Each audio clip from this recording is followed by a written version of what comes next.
নমস্কার বন্ধুরা, আমি অর্জুন আর আপনাদের জন্য নিয়ে চলে এসেছি আজকে আর একটা নতুন ছোট গল্প, যার নাম হলো শ্মশানের সেই শেষ রাত। কলকাতার একটু বাইরে এক পুরনো গ্রাম, তার নাম কেউ মুখে আনে না, কারণ ওই গ্রামের পাশেই আছে একটা বহু বছরের পুরনো শ্মশান। লোকজন বলে সেখানে রাতে কেউ গেলে আর আগের মতো ফিরে আসে না। অরিজিৎ আর তার 3 বন্ধু রাহুল, সাগ্নিক আর অমিত একদিন ঠিক করলো, চলো আজকে শ্মশানে গিয়ে রাত কাটাবো। সবাই হেসে উড়িয়ে দিল গ্রামের লোকজনের ভয় ডর। রাত 12টা বাজে যখন 4 বন্ধু পৌঁছে গেল সেই শ্মশানে। চারপাশে অন্ধকার, শুধু কিছু পুরনো চিতা আর ছাই। বাতাসে এক অদ্ভুত পোড়া গন্ধ। হঠাৎ একটা ফিসফিস শব্দ এলো, এখানে কেন এসেছো?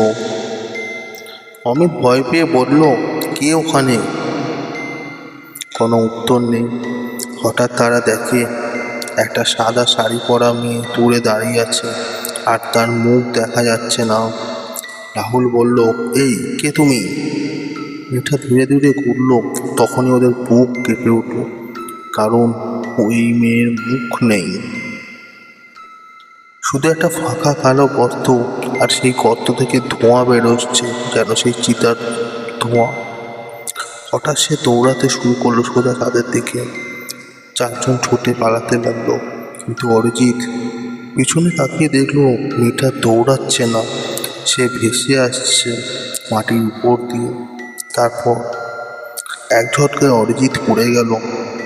পাখিরা ফিরে তাকিয়ে দেখলো ওর গলা চেপে ধরে আছে সেই মেয়েটা, আর ধীরে ধীরে তার মুখটা অরিজিতের মুখের কাছে নিয়ে যাচ্ছে আর বলছে, তুমি এবার আমার জায়গা নেবে। পরের দিন সকালে গ্রামের লোকজন শ্মশানে গিয়ে দেখলো 3 বন্ধু অজ্ঞান হয়ে পড়ে আছে, আর অরিজিৎ সে দাঁড়িয়ে আছে একদম চুপচাপ।